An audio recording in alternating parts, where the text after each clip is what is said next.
Hello everyone, welcome to my YouTube channel. आज हम discuss करेंगे रियल नंबर का जो रिमेनिंग टॉपिक था हमारा स्टैंडर्ड 10th का। क्या था वो वाला पार्ट ना, revisiting rational and irrational number with decimal expansion of rational number. ये हमारा लास्ट टॉपिक है रियल नंबर का।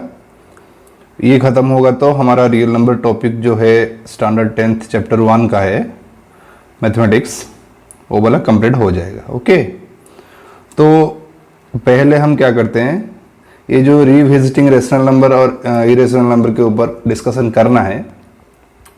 तो नॉर्मली पहले हम rational number and irrational number के जो बेसिक आइडियाज़ में हमने बताया था उसका डेफिनेशन, उसके ऊपर थोड़ा डिस्कशन कर लेते हैं। फिर उसके बाद जो आएगा हमारा वो वाला पार्ट हम करेंगे। ओके, तो नॉर्मली हमें पहले से ये पता है कि हमारा जो बेसिक आइडियाज़ में हमने डिस्कस किया था, रेशनल नंबर क्या है ना, जो p बाई क्यू फॉर्म में होगा, मतलब न्यूमरेटर बाय डिनोमिनेटर फॉर्म में होगा, and q not equal to 0, denominator जो है वो 0 नहीं होगा, and p q r integer, p q r integer. ये तीन कंडीशन हमने बताया था रेशनल नंबर के ऊपर। तो ये तीनों कंडीशन अगर सेटिस्फाई होता है तो वो रेशनल नंबर होगा, और अगर ये तीनों में से कोई एक सेटिस्फाई नहीं होता है तो वो हमारा क्या होता है, इरेशनल नंबर। तो इसके बाद हमने रेशनल नंबर के ऊपर और एक एक्स्ट्रा कंडीशन बताया था मैंने।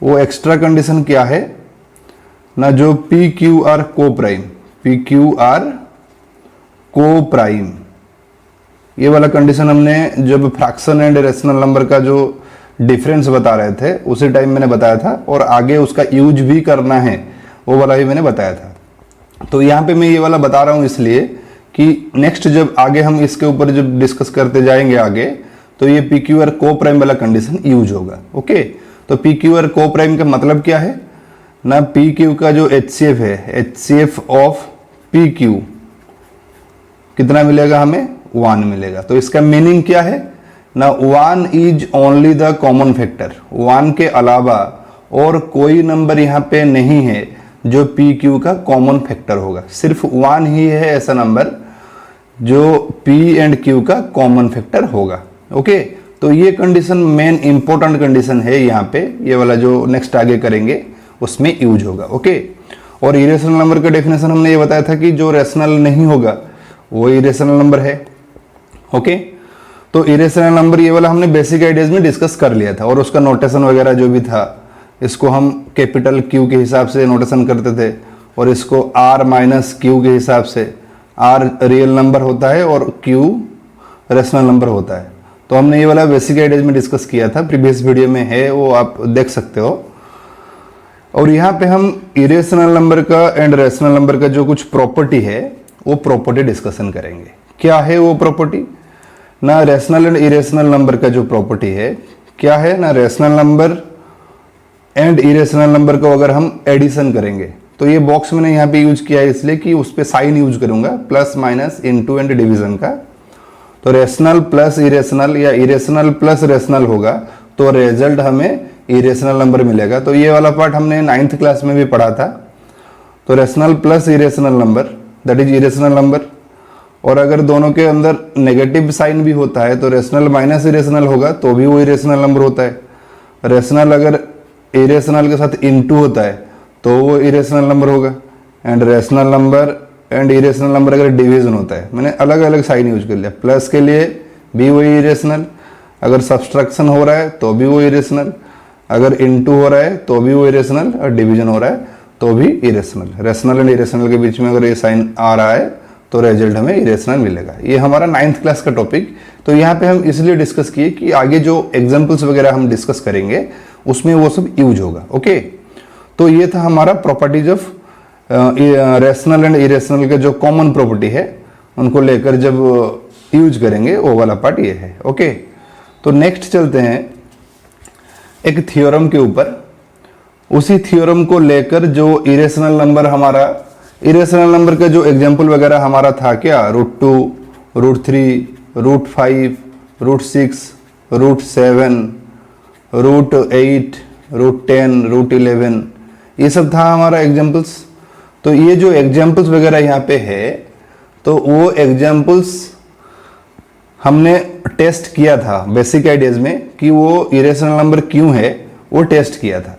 लेकिन अगर क्वेश्चन में हमें ये पूछ रहा है कि प्रूव दैट √2 इज इरेशनल, और उसका मार्किंग दिया है कि वो 4 मार्क वाला क्वेश्चन, 4 मार्क क्वेश्चन या 3 मार्क वाला क्वेश्चन, तो उसको तो हम ये P/Q, Q not equal to 0, PQ और इंटीजर 2-3 लाइन में वो खत्म हो जाता है। तो ये करेंगे तो हमें फुल मार्क तो नहीं मिलेगा। तो इसके लिए क्या करना पड़ेगा, वो प्रूफ हम करेंगे आज। जो अगर लॉन्ग टाइप वाला क्वेश्चन दे रहा है कि √2 इज इरेशनल प्रूफ करो, और उसका मार्किंग दे रहा है कि 4 मार्क वाला क्वेश्चन या 3 मार्क वाला क्वेश्चन, तो उसको कैसे हम करेंगे। ओके, और ये वाला पार्ट भी यूज होगा, और अलग सा क्वेश्चन लेकर हम यूज करेंगे उसको। ओके, तो वो सब करने से पहले हमें ये वाला पार्ट, जो एक थ्योरम मैंने यहाँ पे लिखा है, वो थ्योरम के ऊपर पहले डिस्कस करना जरूरी है। तो ये थ्योरम क्या लिखा है, देखो यहाँ पे मैंने एक थ्योरम लिखा है, लेट P बी ए प्राइम नंबर। P जो है वो प्राइम नंबर हमें एक लेना है। और एक कंडीशन क्या है, if P divides a square, P a square को अगर डिवाइड कर रहा है, then P divides a, where a is a positive integer. यहाँ पे a जो है वो पॉजिटिव इंटीजर है, P जो है वो प्राइम नंबर है। गिवन कंडीशन कौन कौन, given condition P is prime and P divides a square.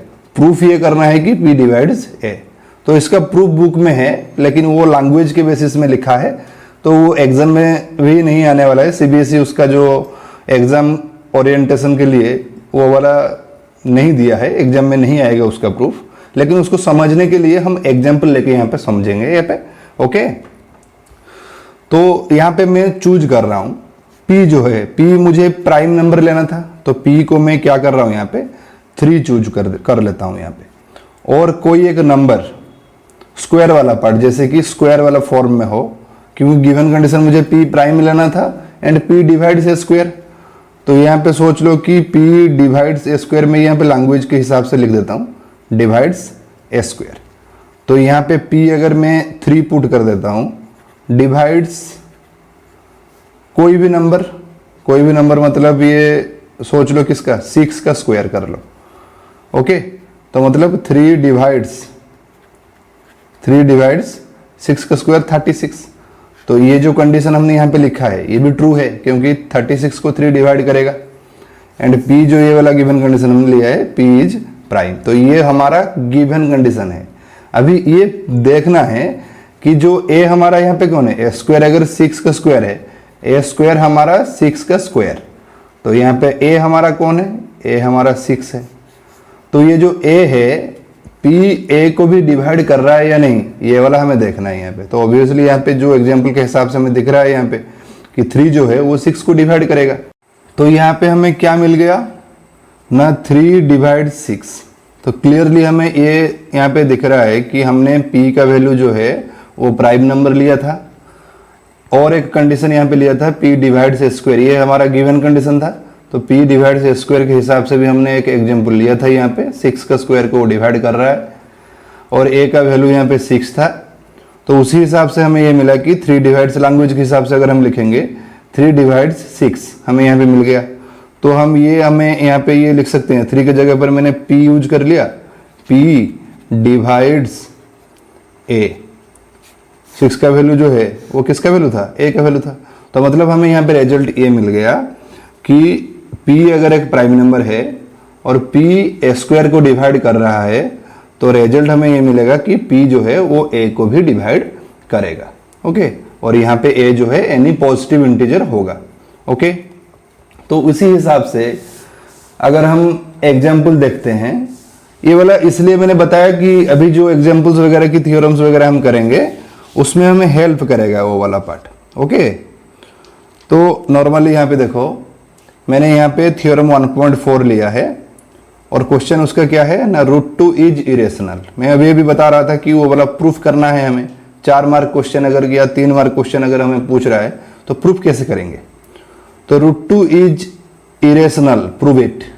तो ये प्रूफ करने के लिए हमें क्या करना है, कॉन्ट्राडिक्शन मेथड में जाना है। तो कॉन्ट्राडिक्शन मेथड क्या है ना कॉन्ट्राडिक्शन मेथड ये है कि जो हम एज्यूम करेंगे वो रिजल्ट में हमें वो नहीं मिलेगा, उसका अलग मतलब उल्टा कुछ चीज हमें मिलेगा। तो मतलब जो एज्यूम कर रहे हैं अगर वही रिजल्ट हमें लास्ट में नहीं मिल रहा है तो दैट मीन्स हमने एज्यूम जो किया था हमारा गलत हो गया, एजम्पशन गलत हो गया।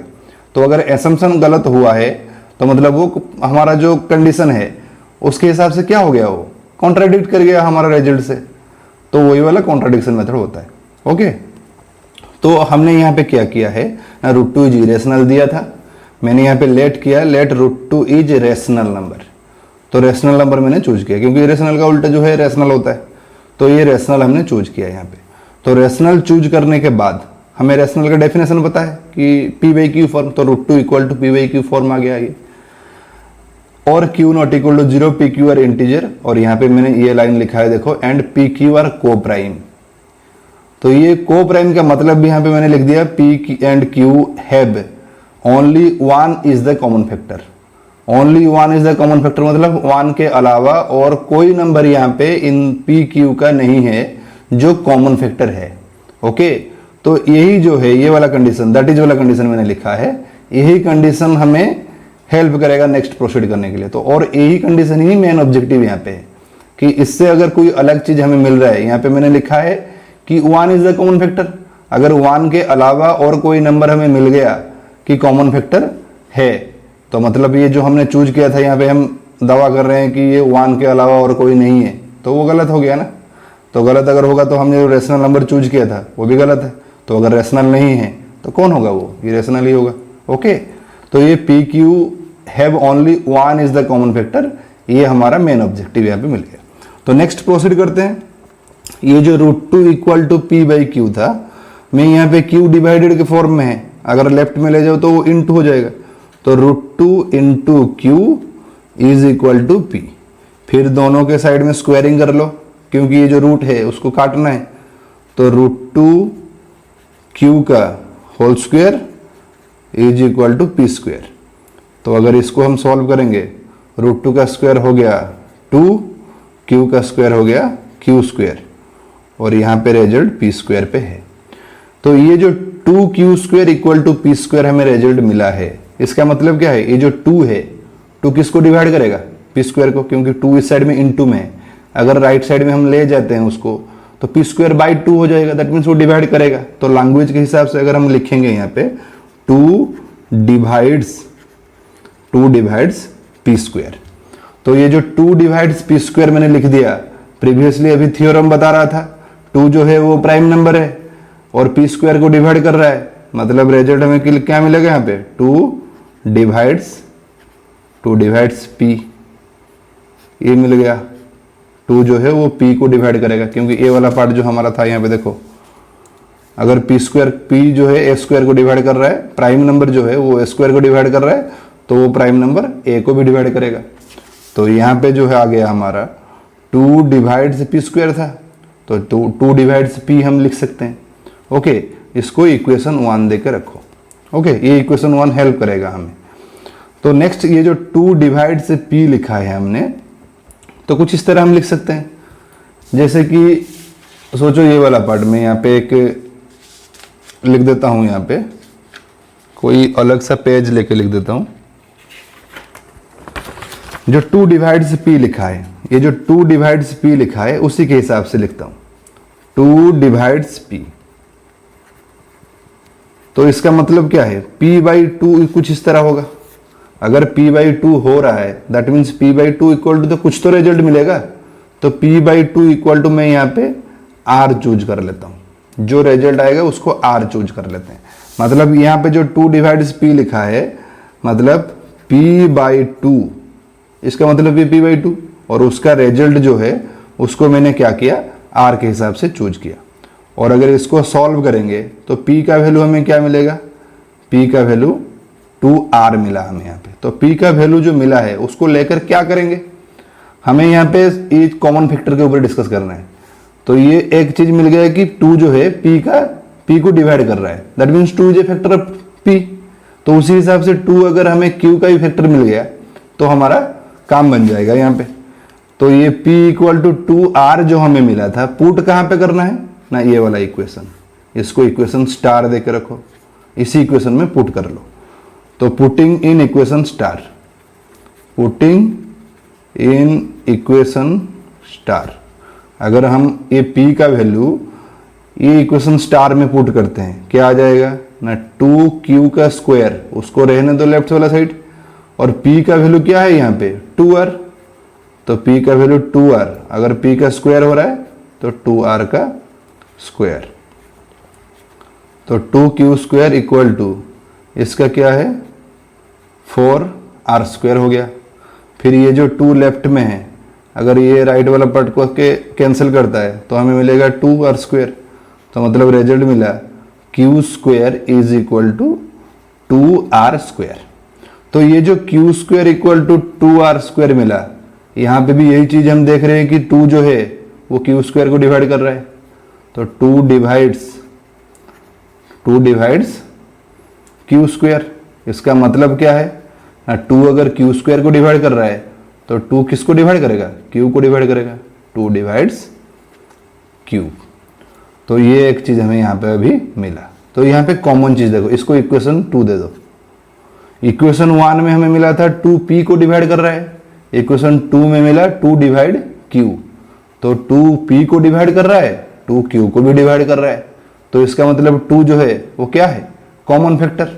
तो उसी हिसाब से अगर हम लैंग्वेज यूज करें, यहाँ पे अगर इक्वेशन 1 एंड इक्वेशन 2 को लेकर लैंग्वेज यूज करेंगे तो क्या आएगा ना, from equation 1 and 2, from equation 1 and 2 हमें रिजल्ट मिला क्या, implies 2 is the common factor, 2 is the common factor of p and q। तो प्रीवियसली ये मिला क्या, 2 is the common factor of p and q। तो यहाँ पे हमने ये लिया था कि 1 is only the common factor, लेकिन यहाँ पे हमें ये मिल गया 2 इज द कॉमन फैक्टर। तो ये गलत हो गया, क्योंकि हमने बोला था कि 1 है हमारा क्या कॉमन फैक्टर, लेकिन मिल रहा है 2 भी कॉमन फैक्टर है। तो जो असम्पशन हमने किया था implies our assumption is wrong, our assumption is wrong, जो हमने चूज किया था वो गलत हो गया। इम्प्लाइज √2 इज नॉट रेशनल, तो √2 जो है वो रेशनल नंबर नहीं है, तो √2 अगर रेशनल नहीं है तो क्या है, implies √2 is irrational number. Okay, तो यही है हमारा लॉन्ग प्रोसेस जो हमने किया। तो यहाँ पे हमने ये वाला पार्ट, ये देखो जो स्टार्टिंग यहाँ से हो रहा है, जो प्रोसेस में यहाँ पे मैं लिख रहा हूँ उसी तरह एग्जाम में भी उसी प्रोसेस में सारे लिखना है। ओके, तो यहाँ पे √2 का हमने प्रूफ कर लिया। अगर क्वेश्चन में √3, √5, √6, √7, √8, √9 सॉरी √11, √9 तो नहीं होगा क्योंकि √9 का वैल्यू 3 आता है, √10, √11 जो भी है इरेशनल नंबर का, तो ये सब इसी प्रोसेस में हम सॉल्व कर सकते हैं। ये लैंग्वेज जो भी लिखा है वही सेम लैंग्वेज लिखा जाएगा, सिर्फ चेंजेस क्या होगा ना, √2 के जगह पर क्या आ जाएगा, √3 जो ले रहे हो क्वेश्चन में, अगर √3 है तो √2 के जगह पर सिर्फ √3 यूज होगा, और जहाँ पे 2 आ रहा है वहाँ पे 3 हो जाएगा, और जहाँ पे 4 आ रहा है मतलब 2 का स्क्वायर, वहाँ पे 3 का स्क्वायर 9 हो जाएगा। तो जो लैंग्वेज लिखा है √3 के लिए भी वही सेम लैंग्वेज। ओके, तो ये वाला पार्ट यहाँ से शुरू हुआ यहाँ तक। फिर नेक्स्ट ये वाला पार्ट फ्रॉम इक्वेशन 1 एंड 2 से हम असम्पशन हमारा रॉन्ग जो है वो वाला हमने दिखाया यहाँ पे। ओके, तो ये था हमारा √2 इरेशनल नंबर प्रूफ करने के लिए। तो बाकी जो प्रीवियसली हमने डिस्कस करके आए अभी, जो रेशनल माइनस इरेशनल कि रेशनल इनटू इरेशनल, ये सब कैसे हो रहा है क्या इरेशनल नंबर, ये भी प्रूफ करना है। तो यहाँ पे भी वही सेम चीज, मतलब यहाँ पे 2 प्रोसेस में हम कर सकते हैं। क्या क्या प्रोसेस, एक तो √3 को पहले क्या दिखाना है, √3 को इरेशनल प्रूफ कर दो, जैसे हमने प्रीवियस √2 का किया था उसी हिसाब से प्रूफ करके सिर्फ लैंग्वेज लिख देंगे, we know that rational minus irrational is irrational, फिर रेशनल का वैल्यू 5 माइनस इरेशनल का वैल्यू 3, कुछ इस तरह, मतलब √3 पहले, √3 इरेशनल प्रूफ कर देना है, जैसे हमने प्रीवियसली अभी किया। फिर उसके बाद लिख देना है सिर्फ language, we know that rational minus irrational is equal to irrational. और रेशनल का वैल्यू हमारा क्वेश्चन में क्या था, 5 था, माइनस साइन, और इरेशनल का value √3 is equal to irrational. तो ये 5 माइनस √3 ये हो गया। लेकिन अगर हम छोटा सा प्रोसेस करें, वही कॉन्ट्राडिक्शन मेथड के हिसाब से ही करेंगे, तो क्या करेंगे ना, सो दैट ये वाला दिया है तो लेट कर लो, ये लेट 5 माइनस √3 इज रेशनल। ये रेशनल चूज किया हमने, तो इम्प्लाइज यहाँ पे आ जाएगा क्या, 5 माइनस √3 का वैल्यू जो है वो p/q के फॉर्म में आ जाएगा। और उसके साइड में जो हमारा condition q not equal to 0, pq r integer, ये सब जो भी है ये लिख देंगे हम। फिर उसके बाद वही सेम चीज़ क्या करेंगे, यहाँ पे कुछ अलग सा किया जाएगा। क्या, थोड़ा सा डिफरेंस करेंगे कि जो हमारा जो इरेशनल नंबर है रूट के फॉर्म में है, उसको एक अलग साइड में रखेंगे, बाकी रिमेनिंग नंबर को एक अलग साइड में।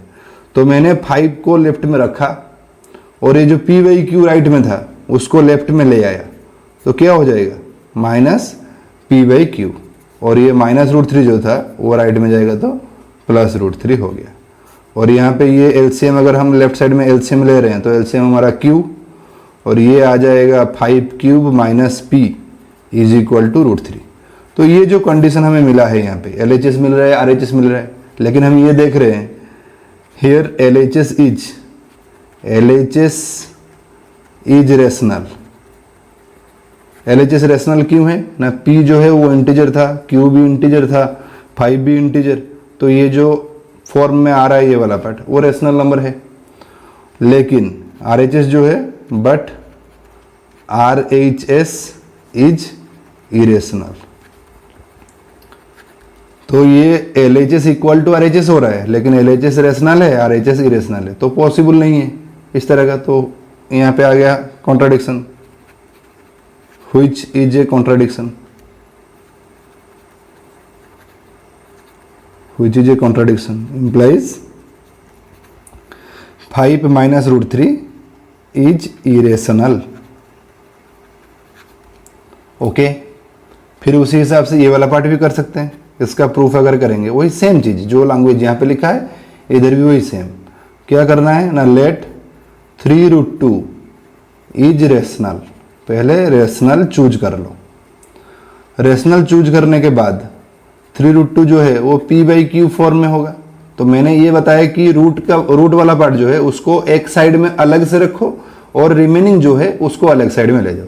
तो यहाँ पे मैं ये वाला पार्ट इसलिए रूट को राइट साइड में लिया कि ये नेगेटिव में है, अगर राइट में जाएगा तो वो पॉजिटिव हो जाएगा, इसलिए मैंने इस साइड में ले गया। लेकिन यहाँ पे ऑलरेडी पॉजिटिव में है तो √2 को लेफ्ट में रख दिया मैंने, सिर्फ ये जो 3 के फॉर्म में है उसको ले जाओ राइट साइड में। तो p/3 जाके इंटू हो जाएगा इसके पास, किसके पास, q के पास, तो p/3q। तो ये भी वही सेम चीज हियर LHS जो है, LHS इज इरेशनल, √2 इरेशनल है, तो LHS हमारा इरेशनल मिला, और RHS जो है RHS इज रेशनल। तो LHS हमें इरेशनल मिला और RHS रेशनल मिल रहा है, तो वही सेम कंडीशन, क्योंकि अगर LHS इक्वल टू RHS हो रहा है तो ये अगर इरेशनल हो रहा है तो ये भी इरेशनल होना जरूरी है, और अगर ये रेशनल हो रहा है तो ये भी रेशनल होना जरूरी है। लेकिन वो अलग हो गया, ये इरेशनल हो रहा है, ये रेशनल हो रहा है, तो व्हिच इज ए कॉन्ट्राडिक्शन। तो हमें रिजल्ट क्या मिला है, 3√2 इज रेशनल, इरेशनल। हमने रेशनल चूज किया था तो ये इरेशनल हो जाएगा। ओके, तो ये था जो रिविजिटिंग इरेशनल नंबर्स बोल रहा था। रेशनल नंबर का मैंने डिस्कशन किया नहीं है उसके ऊपर, अभी भी उसका डेसिमल एक्सपेंशन के ऊपर डिस्कशन करना बाकी है। तो हमने सिर्फ बेसिक आइडियाज से ये वाला पार्ट डिस्कस कर लिया। इरेशनल का नंबर अभी विजिट कर रहे हैं, और उसके ऊपर जो एग्जाम्पल्स वगैरह था वो वाला भी डिस्कस कर रहे हैं। ओके, तो ये था क्या हमारा इरेशनल नंबर का जो रिविजिटिंग हमने किया, ये इरेशनल नंबर वाला पार्ट था। ओके, नेक्स्ट अभी हम डिस्कस करेंगे रेशनल नंबर वाला पार्ट। ओके, सो यहाँ पे मैंने ये लिखा है, देखो, real numbers and their decimal expansion.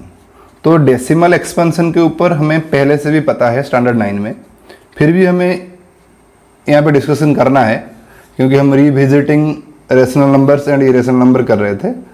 तो रियल नंबर कौन है? जो रेशनल एंड इरेशनल नंबर को लेकर बनता है।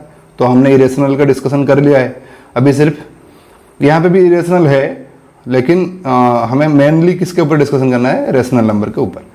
तो पहला चीज़ तो ये है कि जो डेसिमल नंबर है वो मेनली 2 टाइप का होता है, हमें ये पता है।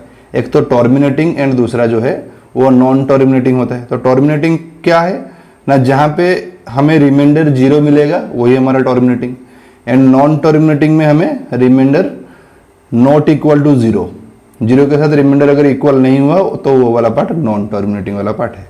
और इसका एग्जाम्पल मैंने यहाँ पे लिखा है 2.5, 3.705, 4.8916 एटसेट्रा, ये सब लिखा है मैंने।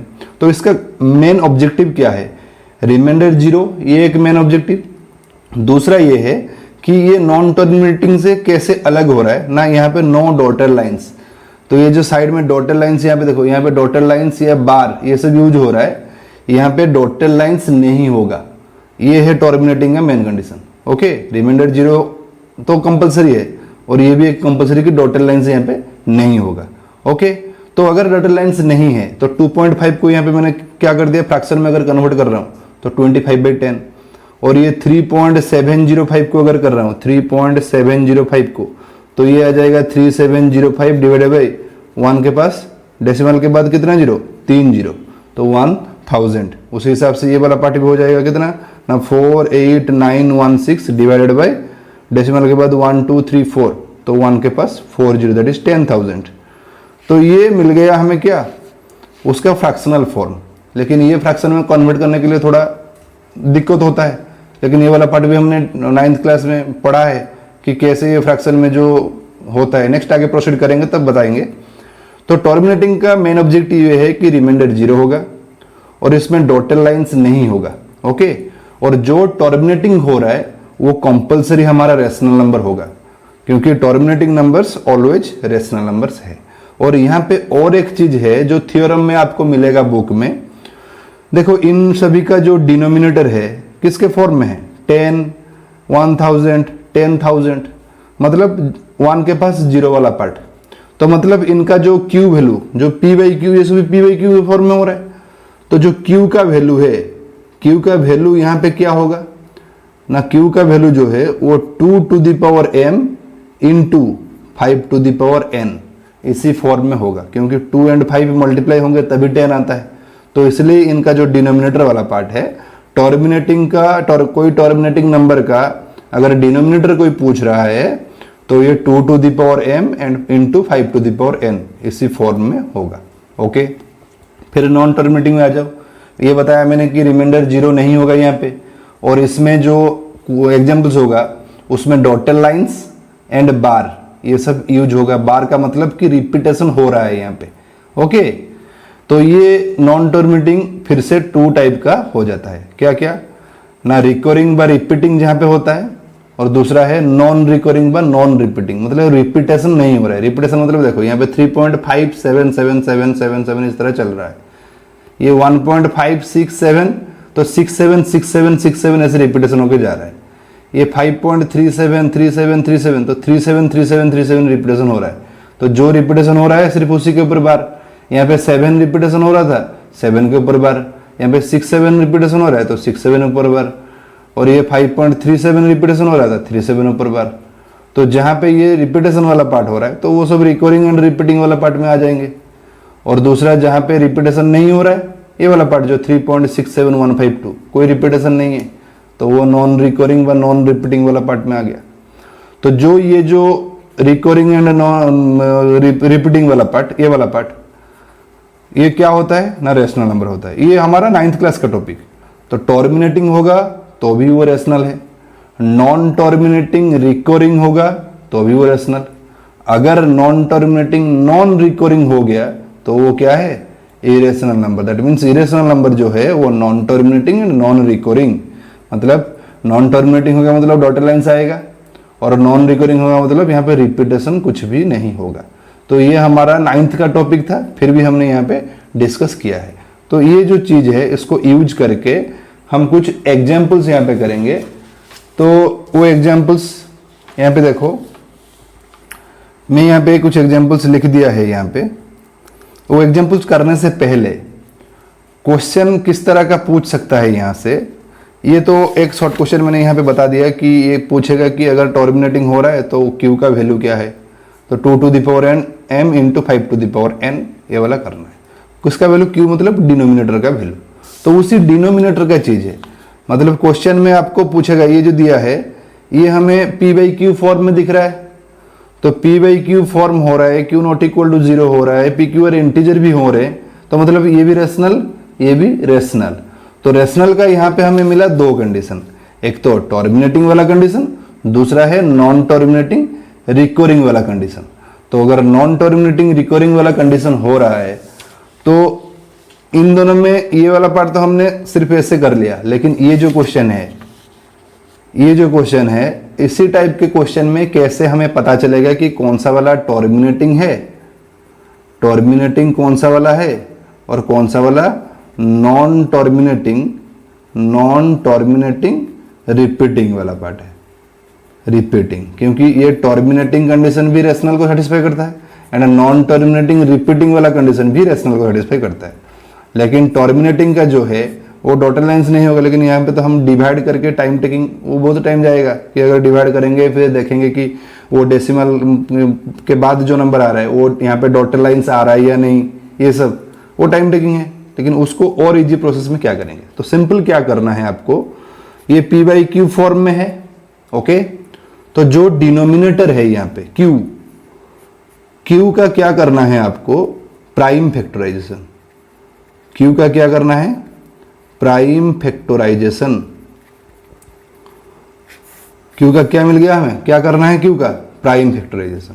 तो q का प्राइम फैक्टराइजेशन करने से रिजल्ट तो कुछ आएगा प्राइम नंबर में।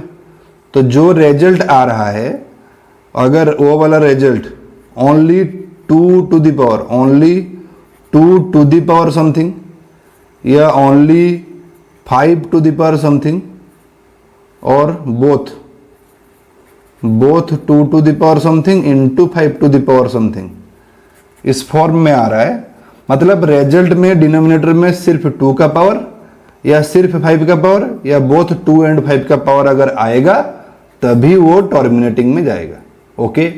अगर ये दो नंबर को छोड़कर, मतलब ये दो भी हैं और कोई नंबर यहाँ पे जैसे देखो 2 का भी पावर है, 5 का भी पावर है, लेकिन यहाँ पे और एक 7 का पावर आ गया, इस तरह का नंबर अगर आ रहा है तो सिंपली वो नॉन टर्मिनेटिंग रिपीटिंग वाला पार्ट में चला जाएगा, ओके। तो ये हमें यहाँ पे पता चल गया कि ये नॉन टर्मिनेटिंग रिपीटिंग हो चुका है ये, ओके। नेक्स्ट इसके लिए टेस्ट करना है, तो इसके लिए टेस्ट करना है मतलब ये जो 15 है, मैंने बताया कि जो डिनोमिनेटर है उसका प्राइम फैक्टराइजेशन करना है। तो डिनोमिनेटर यहाँ पे 15, तो 15 का प्राइम फैक्टराइजेशन कर लो, कितना आएगा, 3 गिरेगा तो ये 5, मतलब ये रिजल्ट हमें मिल रहा है 6/3 इंटू 5। तो क्वेश्चन में ये आपको इजीली दिख रहा है कि ये क्या है, रूल हमने बताया कि सिर्फ 2 का आएगा या सिर्फ 5 का या बोथ 2 एंड 5 का। अगर ये दोनों को छोड़कर कोई आ रहा है तो वो नहीं होगा, टर्मिनेटिंग नहीं होगा। तो मतलब यहाँ पे आपको ये दिख रहा है कि जो 3 है, 3 यहाँ पे हमारे रूल के हिसाब से 3 एक्स्ट्रा आ रहा है, ओके। तो आप डायरेक्ट बोल देंगे क्या, नॉन टर्मिनेटिंग रिपीटिंग, बट नहीं, ऐसा नहीं है। क्यों ना, ये जो 3 है जो अलग सा नंबर आ रहा है, पहले इसको भी देखना है कि ये नंबर जो न्यूमरेटर में है उसको कैंसिल कर रहा है या नहीं। यहाँ पे 7 to the power 5 था, वो न्यूमरेटर वाला पार्ट को कैंसिल करेगा नहीं, तो अगर कैंसिल नहीं करेगा तो वहाँ पे वो प्रेजेंट रहेगा, तो प्रेजेंट रहेगा मतलब वो नॉन टर्मिनेटिंग वाला पार्ट हो गया। लेकिन यहाँ पे 3 जो है वो कैंसिल हो जाता है इसके साथ, तो रिजल्ट हमें 2/5 मिल रहा है। तो 2/5 मिलने के बाद डिनोमिनेटर में सिर्फ 5 है, 5 to the power 1, समझ में आया।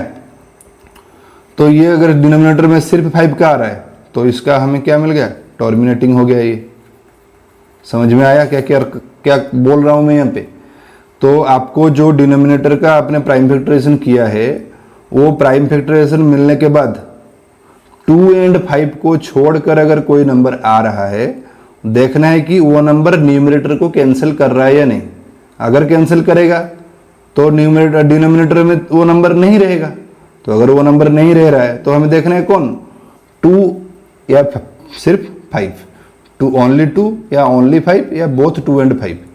इनके अलावा अगर कोई नंबर है वो अगर कैंसिल नहीं होता है तो नॉन रिपीटिंग वाला पार्ट, ये सॉरी नॉन टर्मिनेटिंग रिपीटिंग वाला पार्ट।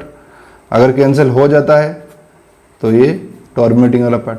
मतलब डिनोमिनेटर में सिर्फ ये तीनों चीज आएंगे, सिर्फ 2 का पावर या सिर्फ 5 का पावर या both 2 to the power and 5 to the power. अगर ये रिजल्ट आ रहा है तो वो टर्मिनेटिंग वाला पार्ट होगा। अगर ये दो नंबर को छोड़कर 2-5 को छोड़कर अगर कोई अलग नंबर 2-5 के अलावा और कोई नंबर अगर आएगा तो ये वाला कैंसिलेशन जैसे किया उसको टेस्ट कर लेना है। अगर कैंसिल नहीं हो रहा है तो नॉन टर्मिनेटिंग वाला पार्ट है। ओके, तो ये था हमारा रियल नंबर का टोटल जितना भी है स्टैंडर्ड 10th का, तो सारे कंप्लीट हो चुका है। तो इसको लेकर आप 1.4 एक्सरसाइज तक 1.1 एंड 1.2 हमारा पहले से ख़त्म हो चुका था, और 1.3 एंड 1.4 के लिए हमने आज जितना भी डिस्कस किया वो 1.4 एंड 1.3 एक्सरसाइज कंप्लीट हो जाएगा आपका। ओके, तो अच्छे से करो सारे एक्सरसाइज। अगर कुछ भी डाउट उसमें रह जाता है तो डिस्क्रिप्शन में मेरा दिया गया है ईमेल आईडी, आप मुझे मेल कर सकते हो, तो मैं आपको PDF भेज दूंगा। ओके, तो आज के लिए इतना ही है, फिर मिलेंगे नेक्स्ट वीडियो में न्यू चैप्टर के साथ। तो थैंक यू।